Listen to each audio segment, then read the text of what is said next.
Welcome to Revenge Oath. Tonight we are investigating a case that began with a skull on a doorstep and led Holmes into a twisted game played by a killer who believed every bone told its own story. Your comments mean the world. Tell me where you're watching from today. Now let's follow Holmes into the mystery. It was upon a raw November morning when the fog lay low upon Baker Street and the milkman's bell tolled like a buoy far out at sea, that Inspector Lestrade of Scotland Yard presented himself at our rooms with a countenance which, for that dry little official, verged upon agitation. The coals had only just taken well, and Holmes, who sat cross-legged in the bow window like a thin Buddha enthroned upon the sill, regarded our visitor as one might a cabinet specimen, pin-fixed, species pending. I had been engaged in the very prosaic task of sorting my notes of recent cases, and the contrast between my humble labour and Lestrade's harried entrance was not lost upon me. "You are early for the Yard, Inspector," said Holmes, drawing the Persian slipper towards him and extracting a long, blackened cigarette. "A man does not come westward through this soup without reason. Pray be seated. You will find the armchair less unforgiving than Mrs. Hudson's hallway." Lestrade obeyed with a stiffness that suggested either cold, vexation, or both. He set upon our table a small wooden casket, no longer than a man's forearm, and, unlocking it with a key which hung at his watch chain, displayed the contents with a little flourish that was meant to be professional, but could not conceal his disquiet. Inside lay a human bone. It had been stripped of all adhering tissue and polished in a manner which made it gleam faintly even under the dull morning light. The ends were sawn clean as a carpenter's work, and a narrow strip of dark ribbon had been tied about the shaft, from which hung a visiting card, crisp and new. "Really, Lestrade," I began, for the object jarred upon my sensibilities. "Is it necessary to bring such horrors to our breakfast table?" "You will forgive Dr. Watson," said Holmes with a slight inclination of the head. "His stomach is sound, but his charity overbalances his curiosity. I, on the other hand, possess no stomach whatsoever. Let me see the card."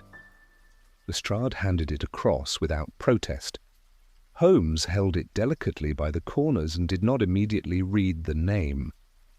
Instead, he studied the ribbon, the perforation, the imprint upon the pasteboard, as if they were the lines of a palm that could foretell the future. "The printing is from Cawthorne's in St. James's," he murmured. "Good type, renewed within the year. The card has been kept from damp, but the ribbon is tarred. An old habit. Docks. Now, Watson, no doubt you will oblige us by stating which bone this is." I bent over the casket. "If I don't make a mistake, the ulnar." Holmes's eyes twinkled for an instant. "Your army surgeon resurfaces. Quite so, the ulnar of the left forearm. Inspector, I detect a note as well as a bone." Lestrade grimaced and took from his coat a folded sheet of paper, which he had, with characteristic caution, wrapped in oilskin. He spread it out upon the table. The writing was small and slanted, and the words, though neat, betrayed an odd tremulousness as of a hand that had learned its letters in maturity rather than childhood. "Payment first? Ezekiel 10-10-10-511-16. The account will be settled when the sum is complete." There was neither signature nor address. In the lower corner, however, there had been a seal in red wax, a small device of a skull surmounted by a laurel wreath, and below it the legend Coligo. Holmes turned the paper so that the fog-diffused light might better strike it. He sniffed once, faintly, like a hound doubtful of the trail. "Phosphorus. No, carbolic, strongly. And the wax is not of English manufacture. French, perhaps Lyons. Note the hardness, the slight crackle." "Come, Mr. Holmes," said Lestrade, unable any longer to contain himself. This is no ordinary piece of ghastliness. The box was delivered last night to Sir Evelyn Brackenstall. The wine merchant, I exclaimed. Chairman of the St. Pancras Vestry? The same, said Lestrade. And 6 months passed on the short list for a baronetcy. He had been at his club, returning late, when his butler brought in the parcel with the evening letters. Sir Evelyn opened it in the library. You may conceive the commotion. He was sent instantly to the police. The message arrived at my office at 11:30. This morning, before I came, a second parcel of the same brand was found at the residence of Mr. Lionel Whitegate, the barrister in Queen Anne Street. That one contained a vertebra, thoracic, the doctor at Marylebone says, and the same sort of note, word for word, with a different seal. Different? Asked Holmes with lively interest. A raven picking at a rib, the same motto, Coligo. Holmes steepled his fingers and for a moment contemplated the fire, which obligingly drew down to a blue point. 2 parcels, he observed at length. 2 men standing, a scriptural reference to dry bones, a collector by profession or affectation. And what is the worst of it, Inspector? Lestrade started. Worst? You have not told us the worst. The colour in your cheek, which is ordinarily absent, the manner in which your eyes avoid the casket, and the fact that you have come yourself rather than dispatching a sergeant, all indicate something beyond common prank or even blackmail. The little man rubbed his hands, glanced to the window as if the fog might carry away his indiscretion, and spoke in a lower voice. Mr. Holmes, before I quitted the yard, a telegram came in. A watchman down by Pickford's Wharf was found at dawn, lying on the stone steps to the river, dead. No marks of violence, but his left forearm.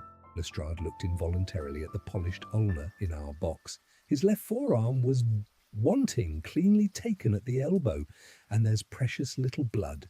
The surgeon says it was not done where he lay.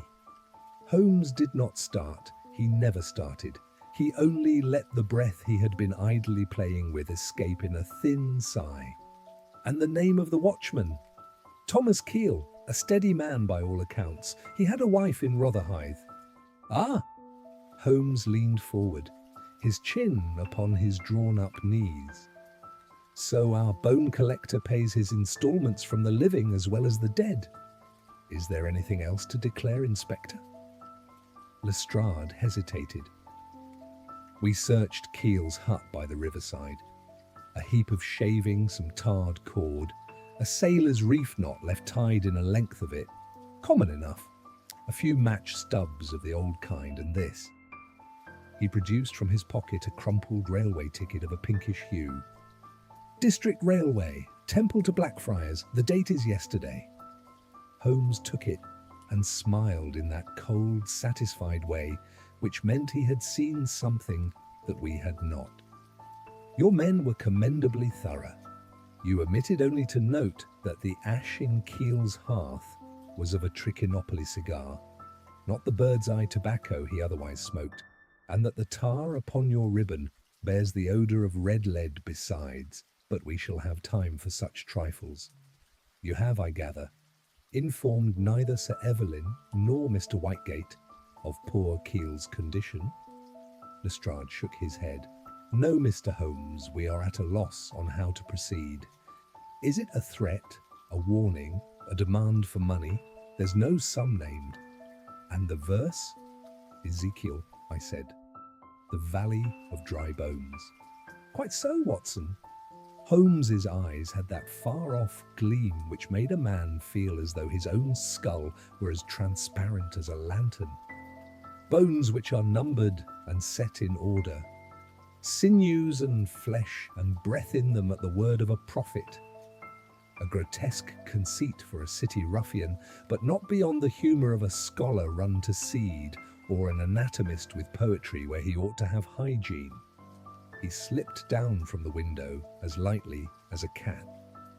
Watson, your hat and overcoat. Inspector, you will favour us with a cab. We must first pay our respects to Sir Evelyn's library while the dew is yet upon the lawn and the servants have not had leisure to tidy away their master's fright. After that, a word with the widow Keel, if widow she be, and if fortune smiles, a breath of the river itself. I have not smelt that particular tar in 12 months. Then you accept the case? Cried Lestrade, relief and pride warring in his face. Holmes's mouth twisted in a little smile.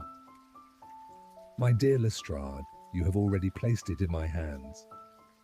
The gentlemen or gentle persons who collect bones are under a misapprehension. They believe that London's fog will conceal their comings and goings. But the river keeps a ledger, and the city writes in mud and ash for those who can read. He laid the ulna carefully back into its bed, replaced the card without touching its printed face, and closed the casket with an almost reverent air. As he did so, the laurel-wreathed skull upon the seal caught the light and seemed, to my heated fancy, to grin. We were halfway down the stairs before he spoke again. "Watson," said he as he drew on his gloves, "you recall the case of the Hampstead body snatchers, the little knot they favoured?" "The surgeon's knot," I answered. "Just so. The rope at Keel's hut was not so tied. The collector knows his cords, but not the habits of his trade. That is one bone out of place already." "Then you have a theory?" I asked, as we hailed a cab upon the dripping pavement. "A hypothesis," he corrected, settling himself and tapping the casket with a long forefinger. "And if I am right, the man who sent this poor ulna does not merely covet bones, he covets order. It is an order we must disturb." The cab jolted into the grey flood of London, and as the fog swallowed us, I felt the old stir of mingled dread and excitement which only Holmes's most perplexing affairs could rouse in me. Somewhere in that smothered city a mind had, with ghastly fastidiousness, set itself to collect the very framework of man. We were to discover to what end. The cab rattled through the wet streets, wheels hissing on the slick cobbles. Holmes sat opposite me, chin on chest, lost in thought. The dull light of morning filtered through the fog, painting his gaunt features with a spectral pallor. I could see that he was already deep in reconstruction, mentally placing every fact, every detail into that orderly architecture of deduction that was his alone.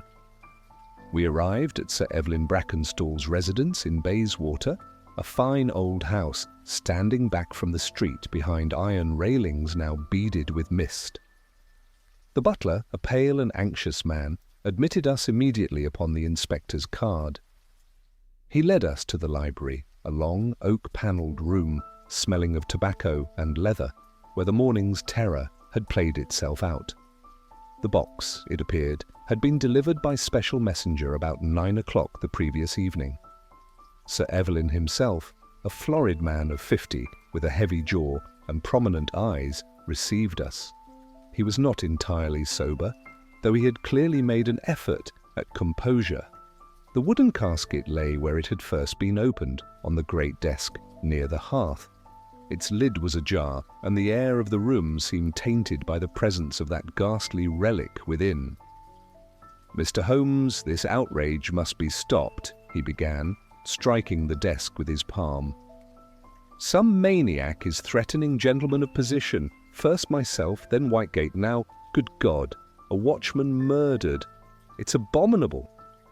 Holmes bowed slightly. "It is indeed, Sir Evelyn. If you will be so kind as to recall, have you had any correspondence, dealings, or quarrels within the last fortnight that might explain this curious message?" "None whatsoever. I am a man of business, Mr. Holmes.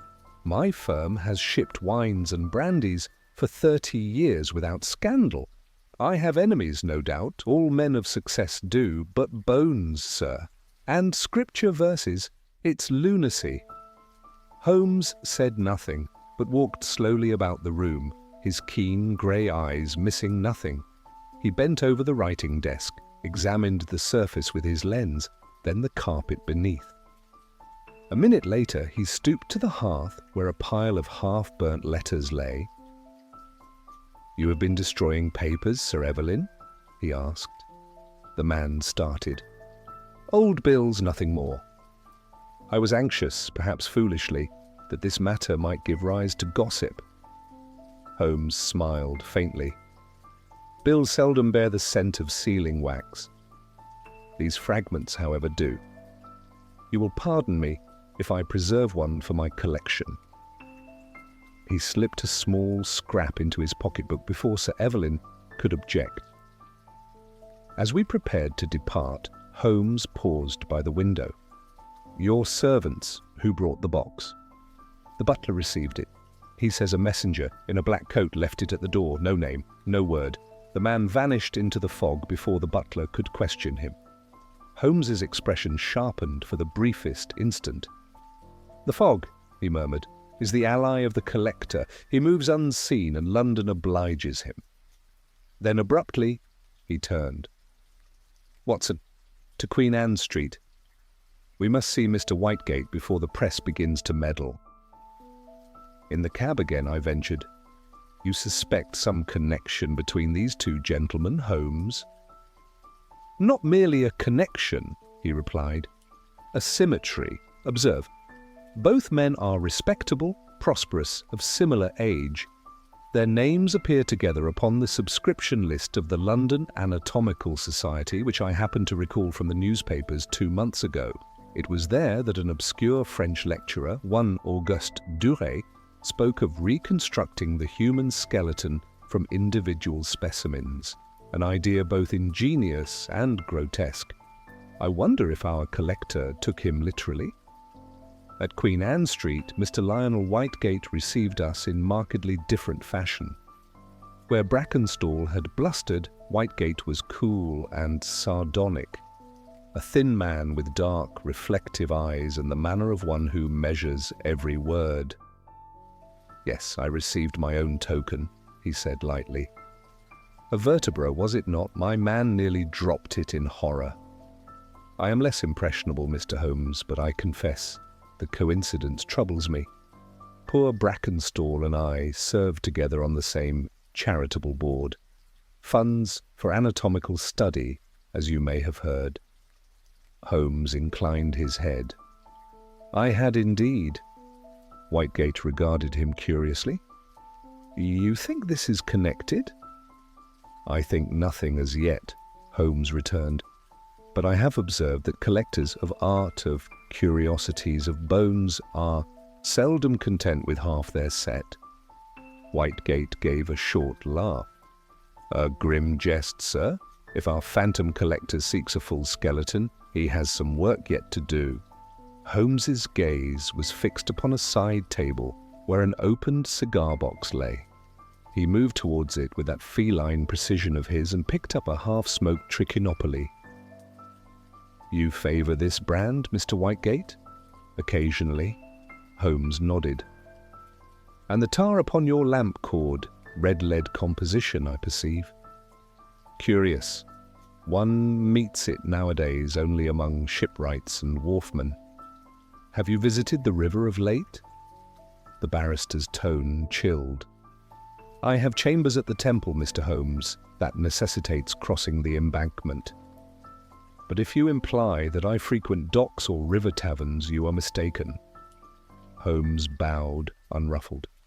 "1,000 pardons. A habit of observation sometimes overreaches politeness. Come, Watson." Once outside, I could not restrain myself. "Holmes, surely you do not suspect—" "I suspect only that Mr. Whitegate has handled tarred cord and smoked Keel's brand of cigar within the last 2 days," Holmes answered quietly. "That alone is worth a walk by Pickford's Wharf." And so, with the fog thickening about the lamps and the Thames breathing its cold breath upon the stones, we turned toward the river to meet, though we knew it not, the first faint stirring of the bone collector's hand. The fog had grown thicker by the time our cab reached the river. The world beyond its smeared windows appeared half dissolved, as if London itself were being erased. A lamplighter's flame hung suspended in the gloom like a dying star, and the distant tolling of St. Paul's drifted through the mist in heavy, muffled waves. Holmes stepped out first, his tall, lean figure merging instantly with the shadows. I followed, my boots striking against the damp cobbles as Lestrade hurried behind, with his collar turned up. Pickford's Wharf was a dreary stretch of the Thames, all warehouses and decaying timbers, the air thick with the smell of tar, brine, and smoke. The tide had turned, and the river lapped sluggishly against the stone steps where the unfortunate watchman had been found. A constable stood guard, lantern in hand, and led us to a low, wooden hut nearby, the dead man's post, no larger than a gardener's shed. The door creaked as Holmes pushed it open, revealing a single chair, a narrow bunk, and a table upon which lay a few odds and ends: a pipe, a sailor's knife, a tin of tobacco, and an overturned mug. Holmes struck a match and examined the ashes in the small stove. "As I thought," he murmured. "The Trichinopoly cigar once more. Our collector was here, Watson." I felt a chill despite the stove's faint heat. Then he must have come to Keel's hut himself. Precisely, and not in haste either. See? He sat here, smoked and worked by this lamplight. The man's calmness is his most terrifying feature. He bent over a patch of the wooden floor. "Lestrade, bring the lantern closer." The inspector obeyed, and Holmes's keen eye caught a faint mark near the bunk, something long and parallel, lightly impressed in the grain. "A box was laid here," he said softly. "Of the same dimensions, I fancy, as the one sent to Brackenstall.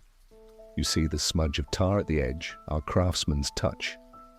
Holmes rose, pacing the small space with that restless precision that meant his mind was working furiously.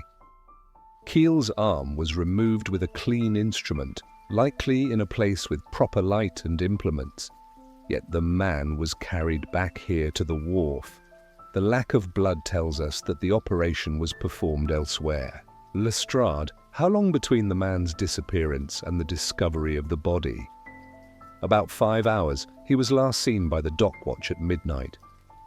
5 hours, Holmes repeated thoughtfully.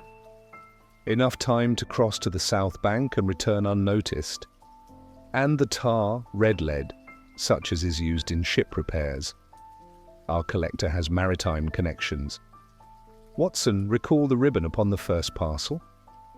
"The same smell," I said. "A trace of the same composition." Holmes's thin lips curved into a rare, satisfied smile. "Excellent. The chain tightens. Let us walk to the end of the pier." We followed him out into the dense fog. The river was an immense, shifting void, the faint gleam of its surface broken only by the black ribs of barges moored in shadow. Somewhere to our left, a bell struck, and a low moan of wind passed over the water like a sigh. Holmes halted suddenly. "Listen." Through the hush came the faint creak of oars. A boat was moving somewhere downstream, invisible in the mist.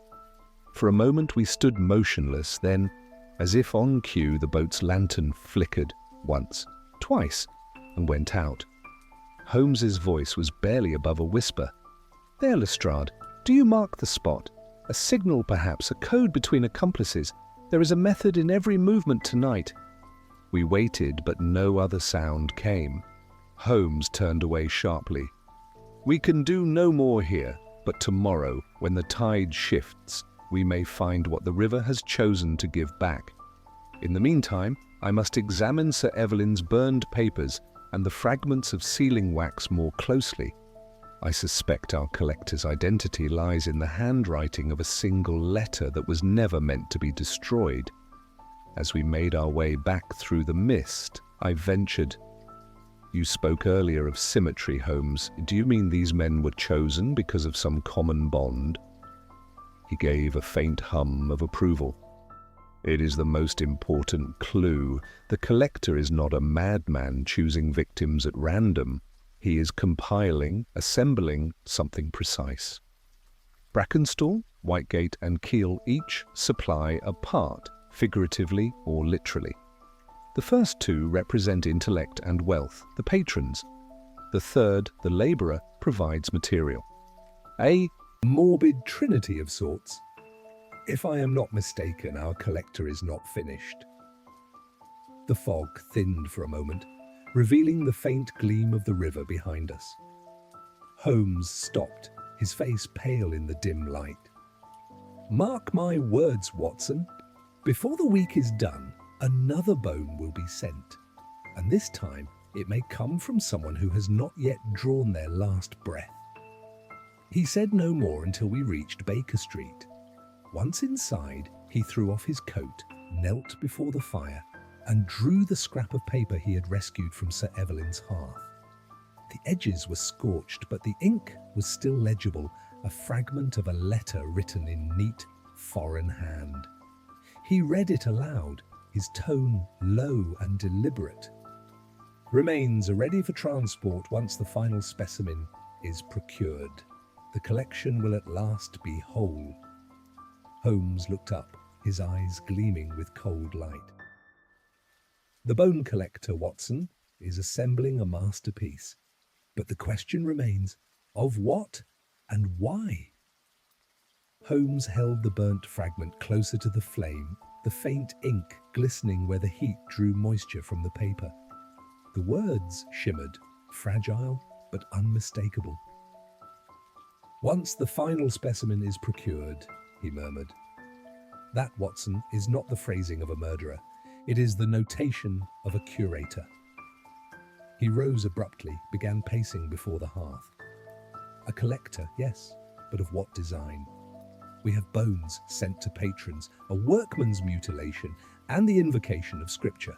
Ezekiel's valley of bones, and there was no breath in them. Yet our man seeks to breathe order, not chaos. He kills to assemble, not to destroy. I shuddered. You make it sound as if he's building something. Holmes stopped, eyes flashing. Precisely. Lestrade, who had lingered uncertainly near the door, cleared his throat. Begging your pardon, Mr. Holmes, but you're not saying this fellow means to put a body together. Holmes regarded him with faint amusement. And why not, Inspector? Anatomists have done stranger things in the name of study. The difference is that this one works in secret, guided not by science, but by obsession. Tell me, has the Yard received a report of any missing persons these last few days, particularly men connected to the docks or anatomical suppliers? Lestrade frowned, thinking. There was something. An apprentice from St. Bartholomew's Hospital, gone since Friday. The porter said he was last seen delivering instruments to the dissecting rooms. Excellent. A disappearance among the medical trade. Another bone, perhaps, awaiting polish. Holmes snapped his fingers. You must obtain the young man's file, Lestrade, and learn what deliveries he made in the week before he vanished. Pay special attention to any order unaccounted for. I shall, meanwhile, pursue another path. And that is? I asked. He smiled thinly. The verse itself, Watson. Ezekiel's prophecy of restoration. I have known only one man to use Scripture as a cipher for commerce. The next morning found us at the reading room of the British Museum. Holmes, armed with his notebook, prowled the long aisles until he halted at a reference catalogue of rare societies. Ah, here we are, he said, tapping a column with his finger. The Coligo Society, founded 1881, Paris, motto ex ossibus vita, from bones, life. Dissolved after certain irregularities involving anatomical specimens. Curious, is it not, that the motto matches our wax seal? Good heavens, I exclaimed. Then this is no random lunatic. It's a revival of that circle? Holmes nodded, his face gravely.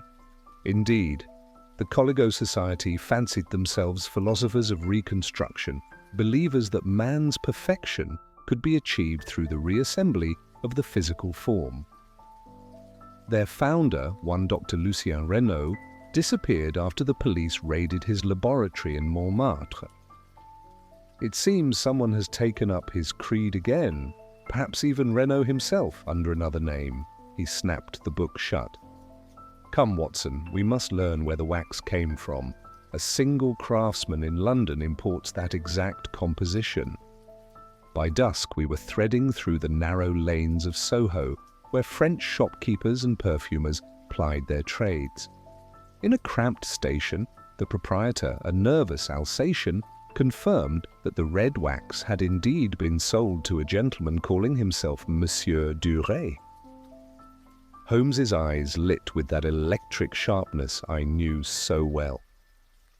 Duret, the lecturer Whitegate mentioned, the anatomist who proposed reconstructing the skeleton. Oui, monsieur, the man stammered. A tall, pale gentleman with a scar here. He gestured to his left cheek.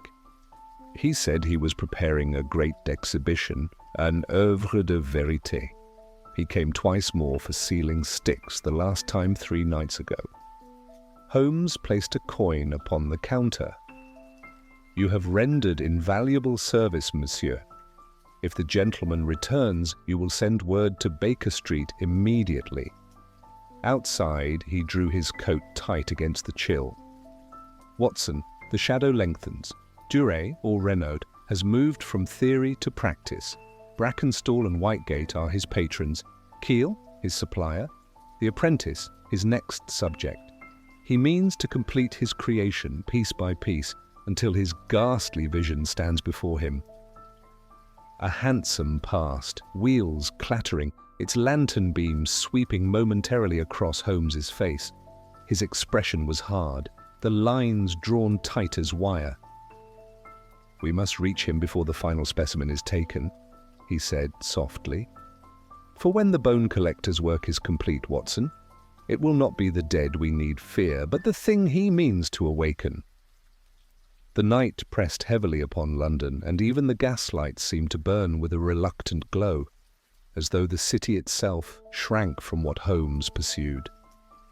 We returned to Baker Street in silence. I could tell from the faint drumming of his fingers on the carriage seat that his mind was alive with conjecture, each thought linking silently to the next in that mysterious lattice of reasoning which so often left me trailing behind. When at last we reached our rooms, he went directly to his chemistry table and began heating a small portion of the sealing wax upon a metal spatula. "The composition confirms it," he said at last, his voice low but certain. "French manufacture mixed with traces of shellac and a hint of resin from pine native to the Rhône Valley. There can be no doubt this wax came from the same stock Duret employed in his lectures at the École Médicale in Lyon." I watched him in fascination. "Then you are convinced that Monsieur Duret and Dr. Lucien Renaud are one and the same?" "I am convinced they are connected, whether by identity or allegiance. A man does not change his seal, his motto, and his mania all at once. The Coligo Society may have perished in Paris, but its spirit, Watson, has merely migrated. It breathes again here, among the docks and drawing rooms of London." He moved suddenly to his desk where the casket containing the ulna still rested. Untying the ribbon with delicate care, he examined the bone beneath his lens.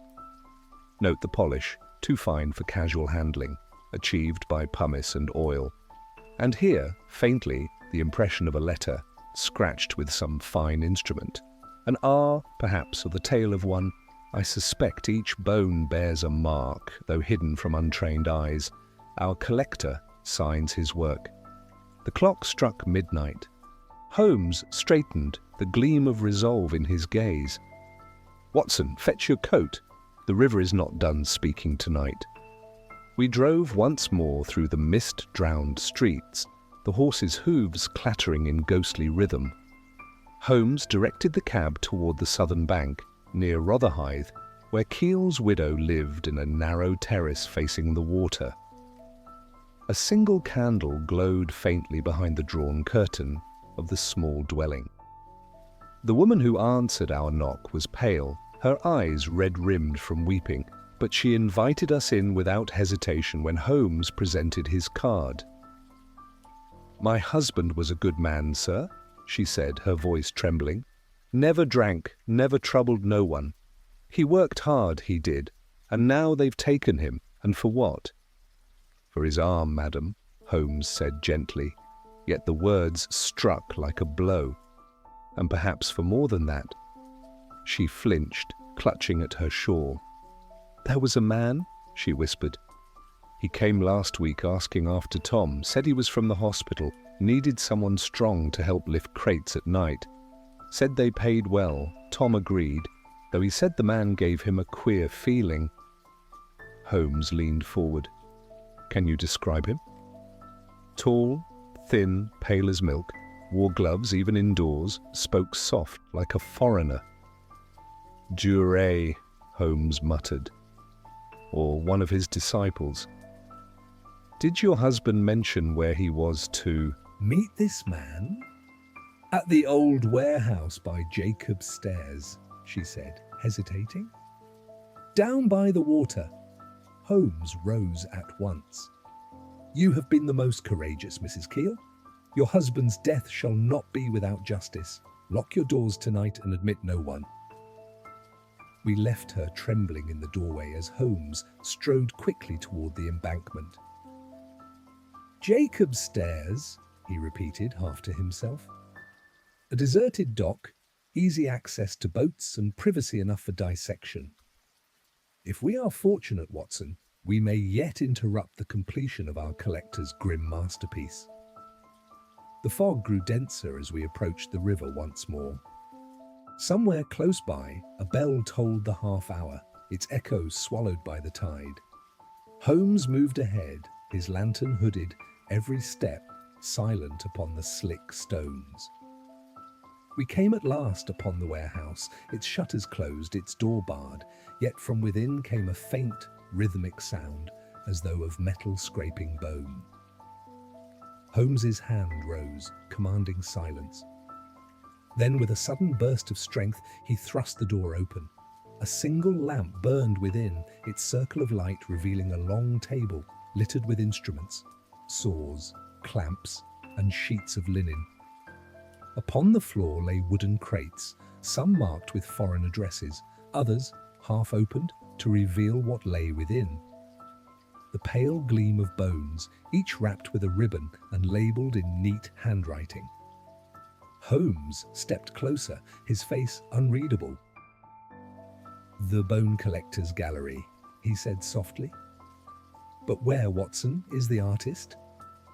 Before I could answer, a shadow moved at the far end of the room. A tall figure detached itself from the gloom, the gloved hands raised slightly, not in fear, but in greeting. "Bonsoir, Monsieur Holmes," said a calm, accented voice. "I have been expecting you." Holmes did not move. The tall figure advanced into the lamplight, a man of perhaps 40, his face unnaturally pale, the left cheek traversed by a narrow scar that lent it a perpetual half-smile. His dark eyes glowed with the cold intelligence of a surgeon dissecting both flesh and motive. He wore a long coat, immaculate despite the stains that darkened the floor about him, and his gloved hands were clasped behind his back as though he stood before a patient rather than an intruder. "I confess," he said with a faint inclination of the head, "I had hoped for this interview. London is abuzz with tales of your deductions, Monsieur Holmes. It was inevitable that our paths should cross." Holmes's voice was low, measured, and deadly calm. "Monsieur Duret, or shall I say Dr. Lucien Renaud? You have travelled far to resume your old pursuits." The man's eyes flickered with amusement. "Names are of little consequence. I am a servant of the ideal, not of vanity. Renaud, Duret, it matters not." The Coligo Society failed because it lacked discipline. I, however, shall succeed where my predecessors faltered. By mutilating the living? Holmes demanded. Duray's gaze did not waver. Mutilation? No, monsieur. Completion. You see chaos where I see structure. These bones, he gestured to the crates, are not the refuse of mortality. They are fragments of an unbroken truth. Every man contributes his portion to the perfect form. My work unites them, intellect, strength, and endurance, all within a single vessel. It is beauty in its purest symmetry. I felt my stomach turn. You mean to assemble a human body? Duray's smile deepened. Not merely assemble, Dr. Watson, recreate. When the final specimen is added, the design will be whole and life, true life, will be renewed in man's image rather than God's. You, a man of medicine, should understand. Holmes took a step closer, his keen eyes never leaving Duray's. And Sir Evelyn Brackenstall and Mr. Whitegate? Were they your patrons? Or your victims? Patrons first, Duray replied coolly. They funded my early efforts, then sought to disown me when the newspapers grew inquisitive. It was necessary to remind them that their hands were as stained as mine. The bones I sent were but tokens, symbols of their complicity. Holmes's voice dropped an octave. And the watchman, Thomas Keel? What crime merited his execution? The labourer is as vital as the Lord, Duray said simply. He provided the physical strength, the foundation of the structure. I paid him well. He did not suffer. The stillness that followed was broken only by the slow drip of water somewhere in the rafters. Holmes's face remained unreadable. Your madness has logic, I grant you, but it has one fatal flaw. To build perfection from death is to misunderstand life itself. The heart cannot be summoned by arrangement. Duray regarded him with something approaching pity. Ah, but that is where you are wrong. The heart is merely another mechanism. With the right current, it may beat again. He turned toward a curtained partition. Would you care to see? Holmes's hand darted to his pocket, and in a breath he had drawn his revolver. Stay where you are, he said, sharply. But Duray ignored him. With a smooth motion he pulled aside the curtain. I caught my breath.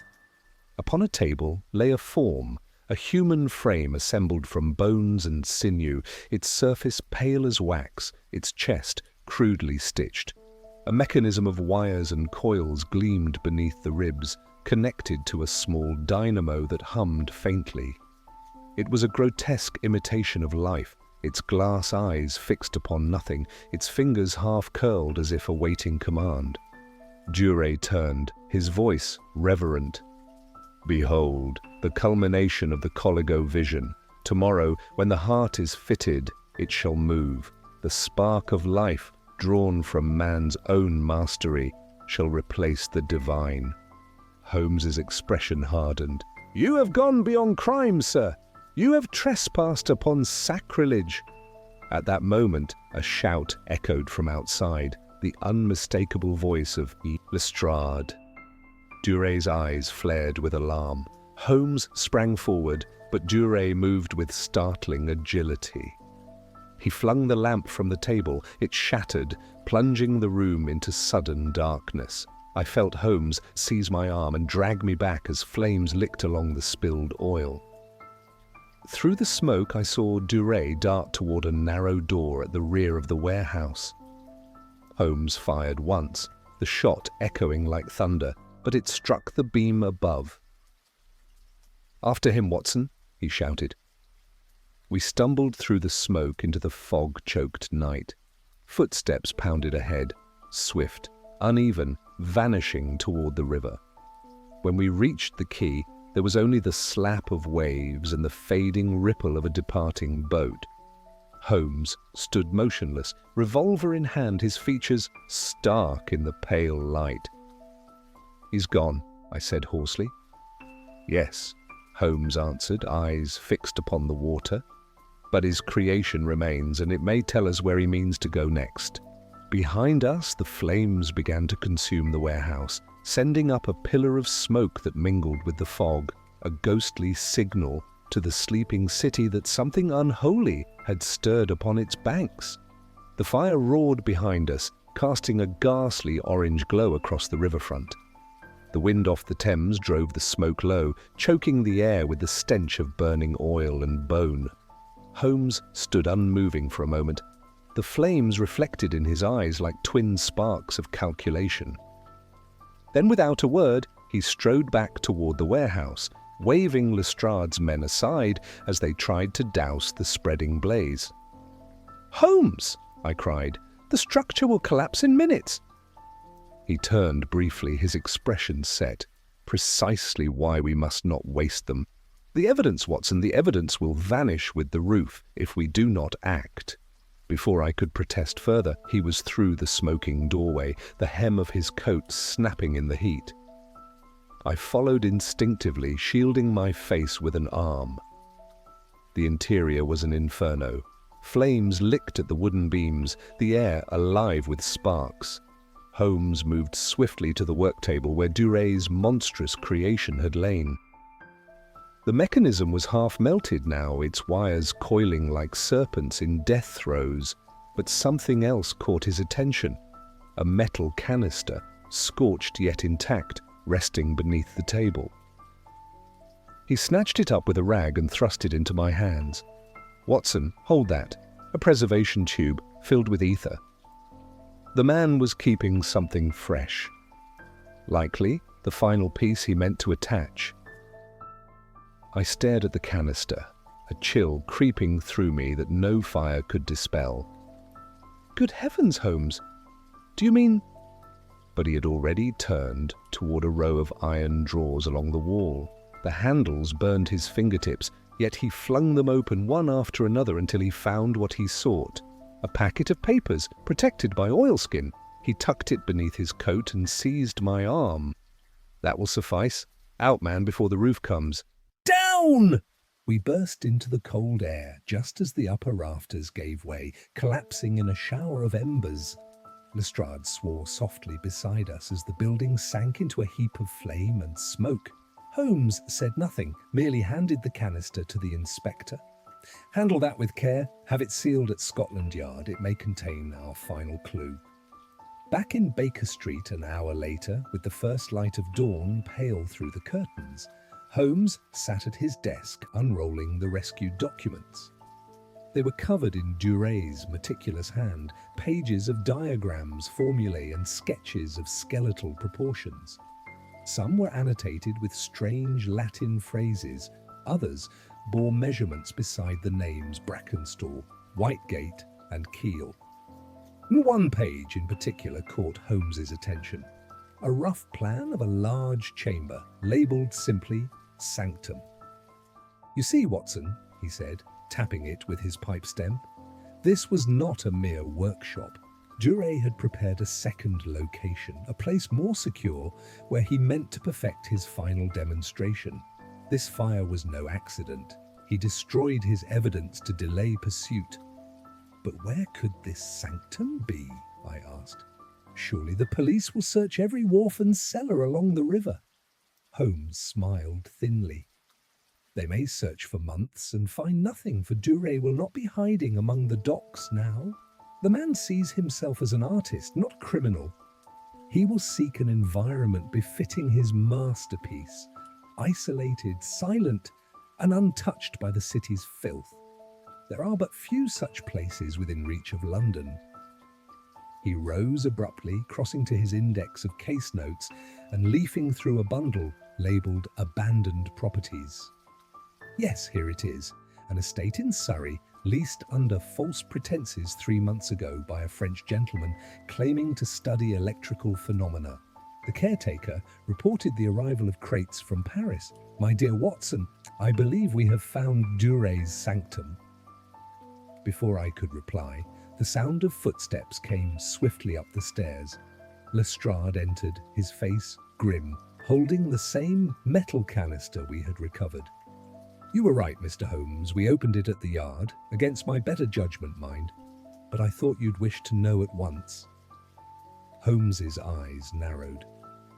Well? Lestrade swallowed. Inside was a heart, sir? Preserved in ether? Human beyond any doubt?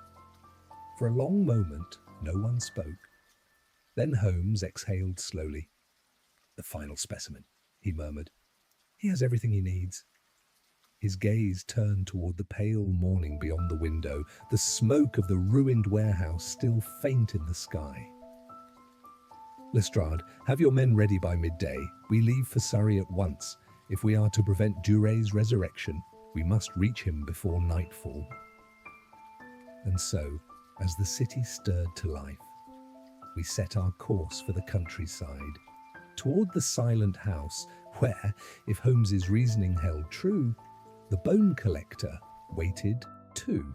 Breathe life into death.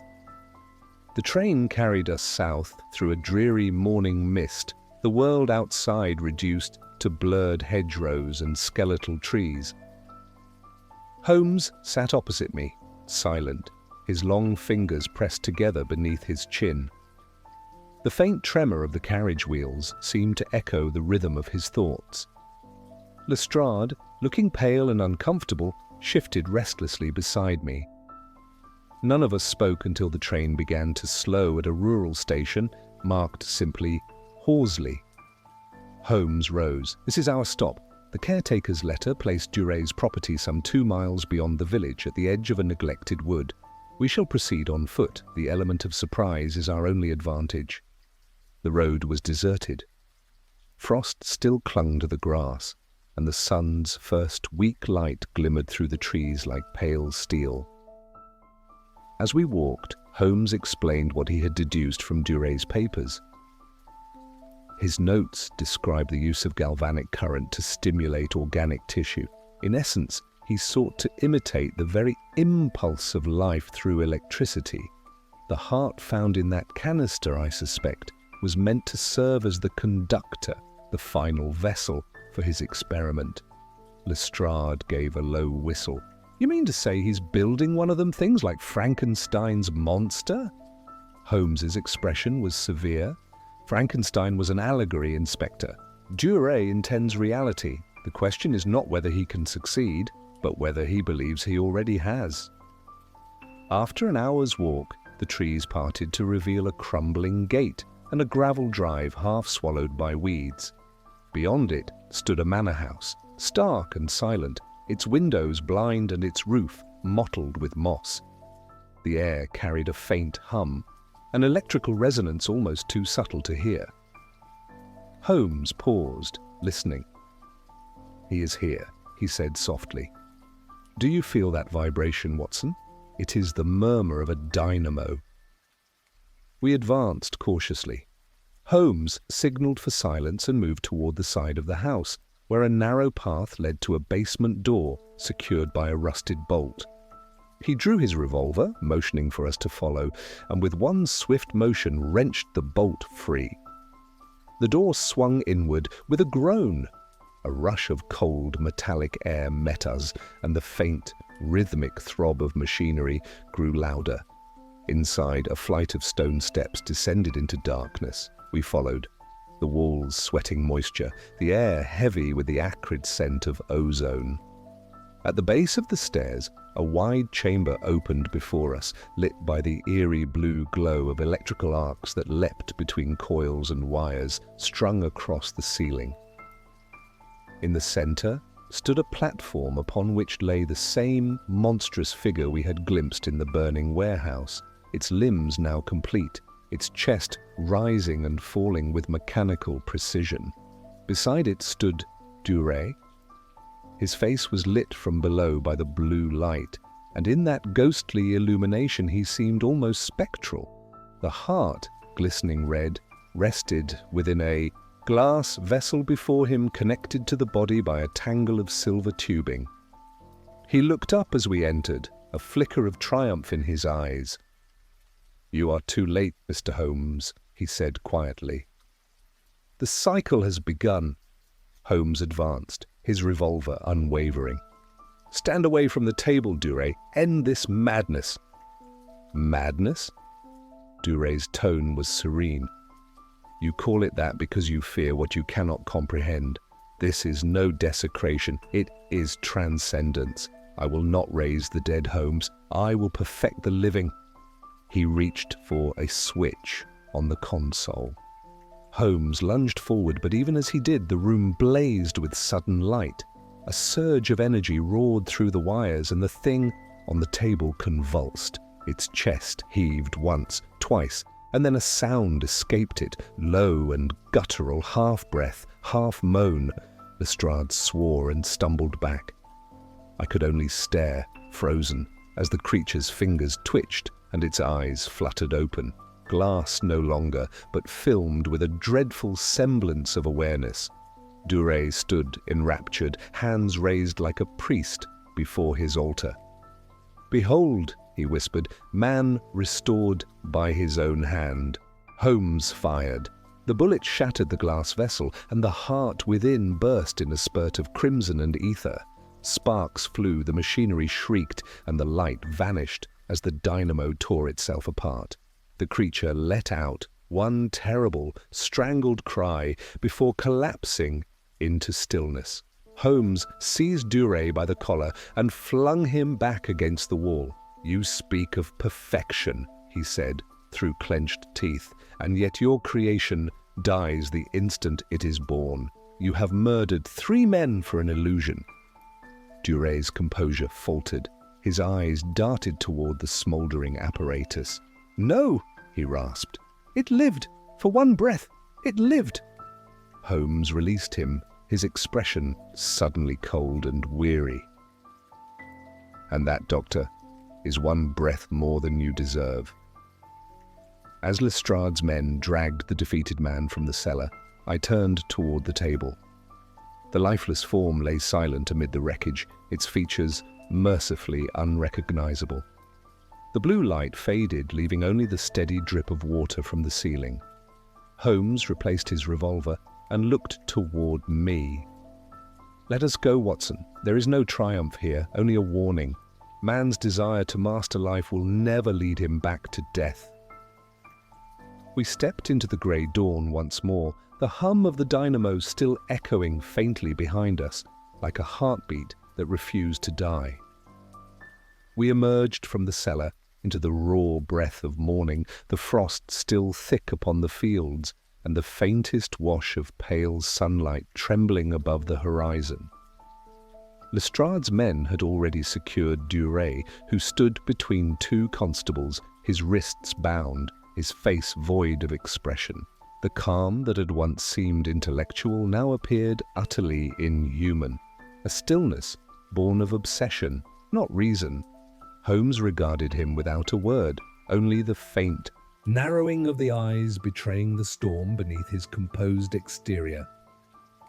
Dure broke the silence first. "You are a man of reason, Mr. Holmes," he said softly. "You above all should understand that discovery demands sacrifice. Did Galileo not suffer ridicule? Did Prometheus not endure punishment for bringing fire to men?" Holmes's reply was sharp and cold. "Your fire burns flesh, not ignorance. You mistook blasphemy for progress, Doctor, and London has paid dearly for your enlightenment." Dure's lips curved faintly. "History will judge me more kindly than you." "History," Holmes said, turning away, "has little patience for those who try to play God and leave only ashes behind."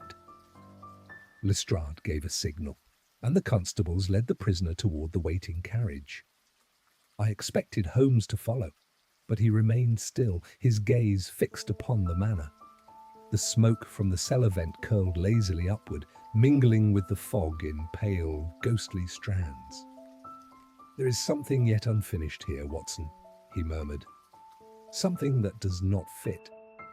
I looked at him in disbelief. "Good heavens, Holmes, what more could there be? We've stopped the man, destroyed his creation, and prevented another murder. Surely that is an ending fit for any case." He shook his head slowly. No, my dear fellow, you heard him? He said the cycle had begun. That was not the language of despair, but of continuation. Continuation? I repeated. But his apparatus is ruined. Holmes stooped suddenly, his sharp eyes scanning the frost-covered gravel at our feet. Then why? He said quietly.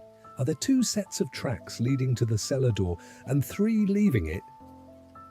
A coldness unlike the morning air passed through me.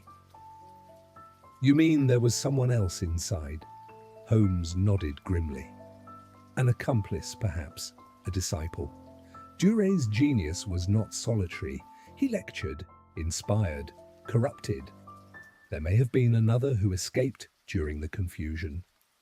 Lestrade, overhearing, stopped halfway to the carriage. You think there's more of them? Holmes straightened, brushing frost from his knees. I think there is one, and I think he carries with him what Duré called his final specimen. The inspector swore under his breath. Then we'll search every inch of the grounds. Holmes's hand shot out. No, you'll do better to seal the estate and post men at the nearby stations. The accomplice will not linger here. He'll wish to vanish before news of Duré's arrest spreads. He may seek passage back to France or toward the coast. If I were in his position, I'd choose the latter. Lestrade hurried off to issue his orders, and Holmes turned back to me, his eyes bright with that strange fire of pursuit. You see, Watson, the essence of this case was never the experiment, it was the philosophy behind it. Duré's madness appealed to the intellect of others. It would be naive to assume he had not planted that seed in another mind. We set out once more for the railway, our breath clouding the air. The countryside passed behind us in sombre silence. Holmes, sunk deep in thought, finally broke it as the train whistle shrieked. There is a pattern, Watson. 3 bones, 3 men, and 1 machine, all connected by faith in a false order. The cycle, if left unchecked, repeats itself. We have destroyed the body, but not the idea. Back in London that afternoon, the city seemed unaware that it had narrowly escaped a horror beyond comprehension. Smoke rose peacefully from chimneys, hansoms clattered along the streets, and the murmur of life continued as if nothing monstrous had stirred within its heart. Yet Holmes was restless. He paced the sitting room, glancing often toward the window where the light faded into an amber haze. Duré's notes will be analysed, I said, seeking to console him. His devices dismantled, his theories disproved, the danger is past. Holmes paused, his gaze distant. Danger seldom dies with the man who begins it. Ideas, Watson, are the most resilient of contagions. Burn one manuscript, and it will reappear in another hand. A knock sounded at the door. Mrs. Hudson entered, holding a small brown envelope. This came by special messenger, Mr. Holmes, no return address. Holmes took it, slit it open with his penknife, and drew out a single sheet. Upon it were only a few words, written in an elegant foreign hand. Ezekiel, chapter 37, verse 10. The breath has entered them. Beneath the verse was a symbol, the laurel-wreathed skull of the Coligo Society, pressed in fresh red wax. For a long while, Holmes stared at it in silence. Then he folded the letter carefully, set it upon the mantel, and spoke in a voice scarcely above a whisper. "The cycle, Watson," he said. "It has not ended after all." Holmes remained motionless after reading the message, his expression unreadable, the firelight drawing long shadows across his angular face. The red seal gleamed dully on the mantel, its grotesque emblem seeming almost to watch us. I felt a slow unease stir within me, a sense that the terror we had endured in Surrey was but the prelude to something deeper, more elusive. When at last Holmes spoke, his voice was low and deliberate. "Verse 10, he murmured, "and the breath came into them, and they lived and stood upon their feet, An exceeding great army. He turned to me. Watson, whoever sent this wishes me to understand that Duret's work continues. The phrase "the breath has entered them" implies success, where before there was failure. I could scarcely believe it. But Duret is in custody, his instruments destroyed, his notes confiscated. Surely this is a cruel hoax meant to unsettle you. Holmes shook his head. No, the handwriting differs from Duret's, more measured, more confident. This is the work of another, perhaps the accomplice we sought. The timing of the message, less than 24 hours after Duret's arrest, suggests intimate knowledge of events at Surrey. Our elusive third party has made his move. He crossed to the window, parting the curtain just enough to gaze into the fog-cloaked street below. Observe, Watson, how the world goes on, blissfully ignorant of what stirs beneath its surface. Evil, when it cloaks itself in intellect, becomes invisible to the ordinary eye. He turned abruptly. Fetch your coat. We are not yet done. Within the hour we were once again rattling through London's dim streets, Lestrade seated opposite us, looking pale but determined. Holmes briefed him in concise terms. The letter was delivered by hand, not post. We shall trace the messenger. Mrs. Hudson noted he was a young boy, no more than 12, with a foreign accent, likely French or Belgian. That aligns neatly with Duret's circle. We arrived at the telegraph office on Fleet Street, where Holmes had already arranged for a search of recent foreign correspondence addressed to known affiliates of the Colligo Society. The clerk, accustomed to his requests, greeted him with a nervous smile and produced a small ledger. Holmes scanned it quickly, his finger halting on one entry. Here, 2 days before the warehouse fire, a cable was received from Calais. The name given, Marceau.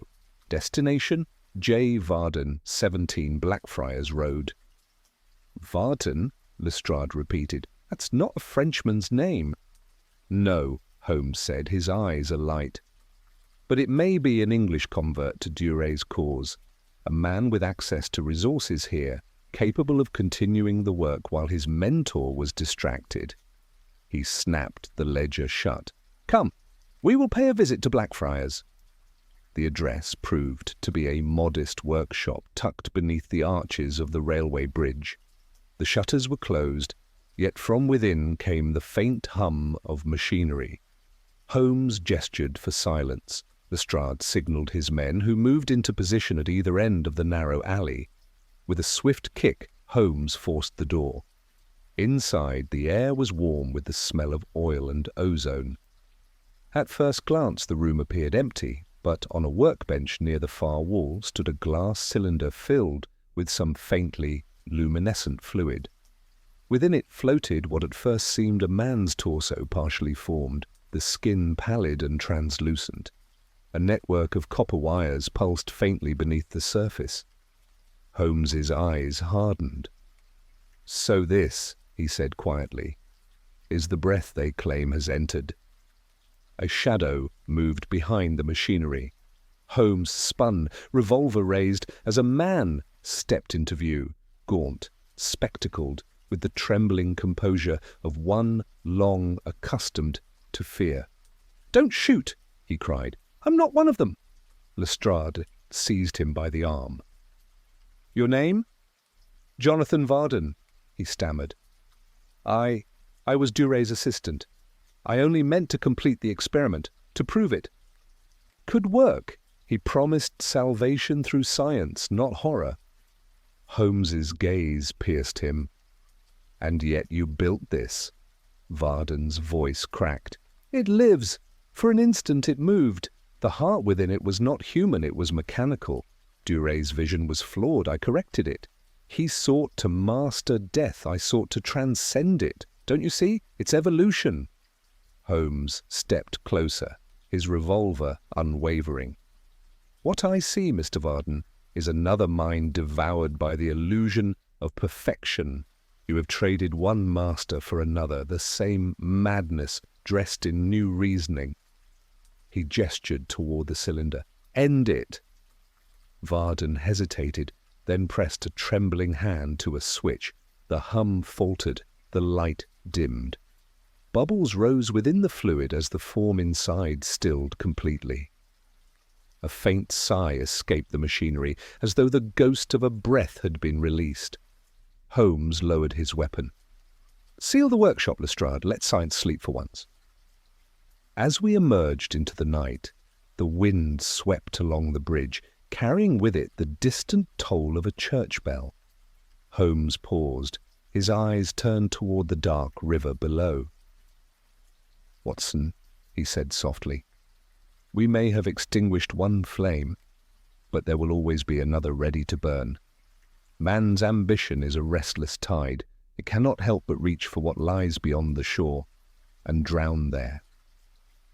He said no more, but as we walked home through the fog, I knew that even he felt the shadow of what had passed, that somewhere, unseen, the echo of Duray's vision still stirred in the hearts of men who would not be warned.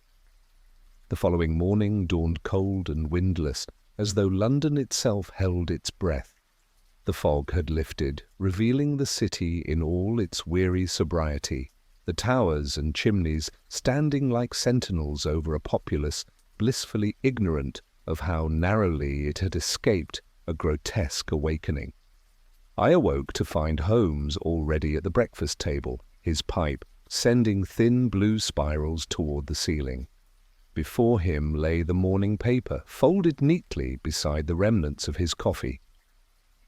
"They've buried it, Watson," he said, without looking up. "The Yard attributes the whole affair to the delusions of a deranged foreign scientist. The word coligo appears nowhere." I took the paper and read the terse notice. "Arrest of notorious anatomist, a Frenchman styling himself Dr. Duray, apprehended in Surrey. No further danger to the public." "Perhaps it is for the best," I said quietly. "London is not ready to hear that science has been used to mock the divine." Holmes smiled faintly, though his eyes remained shadowed. "Man never is. Give him a mystery, and he will worship it until it destroys him." He rose, pacing toward the window. "Still, the accomplice's note troubles me. I cannot dismiss the possibility that fragments of Duray's research survive elsewhere.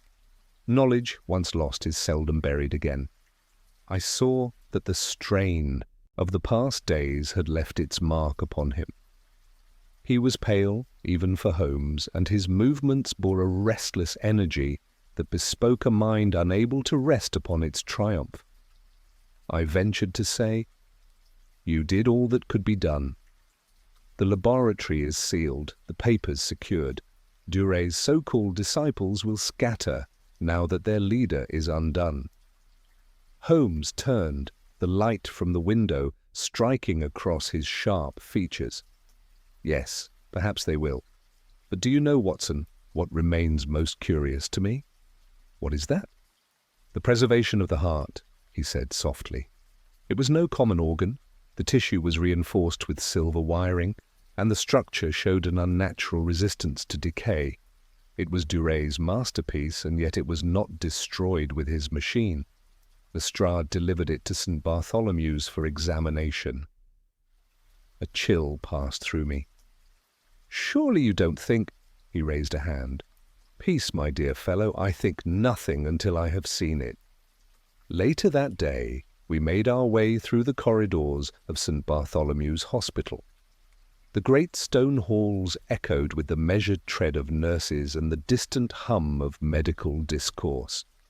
The heart, preserved still in its glass vessel, rested within a locked cabinet under the watch of the chief pathologist. Holmes examined it closely, the faintest look of satisfaction crossing his face. "As I suspected," he said, pointing to a small incision near the base. "The mark of extraction. Someone removed a fragment of the device before it reached the Yard, not the act of a vagrant thief, but of a man who understood its worth." He straightened, replacing his hat. Our mysterious correspondent, no doubt, or the one who sent the final verse. He remains at large, armed with the essence of Duray's creation. The doctor, overhearing, paled. You mean to say there may be another? Holmes's expression softened into the faintest smile. No, Doctor, I mean only that the story is not quite finished. He closed the cabinet door with a deliberate hand. Science is a hungry thing. It consumes its disciples, but it leaves its notes intact. Outside, as we stepped into the sharp air of late afternoon, the bells of St. Paul's began their slow, solemn toll. Holmes walked in silence for a time, his gaze fixed upon the drifting clouds of steam from the passing omnibuses. Then he said, half to himself, "There is a curious irony, Watson. Duray sought to imitate life and failed, yet in failing he has given new life to thought. Somewhere, even now, another mind will take up his work, perhaps to cure, perhaps to kill. And we," he gave a dry, weary laugh, "we shall be here still, mending what ambition destroys." We reached Baker Street as the lamps were being lit, their glow trembling through the mist, like points of fragile hope. Holmes paused at the threshold, looking up at the dim windows of our familiar rooms. "You see, my friend," he said, quietly, "evil is not a storm that passes, it is a tide. One can only watch, measure, and be ready when it rises again." He entered first, and I followed, comforted in spite of myself by the calm order of that little sitting-room, the scent of tobacco, the ticking of the clock, the warmth of the fire. Holmes seated himself once more in his armchair, fingers steepled, eyes half closed. For a long while he said nothing. Then, in that voice which seemed always to pierce the veil between the ordinary and the profound, he concluded, "Duray's creature may never have lived, Watson, but his kind will never truly die. Man's hand will always reach for the power of creation, and it will fall to reason, not faith, to stay it. Until then, there will be work for both of us." And as the firelight flickered across his features, I thought I saw just for an instant the faintest shadow of the laurel-wreathed skull reflected in the gleam of his pipe bowl, an emblem not of defeat, but of vigilance eternal.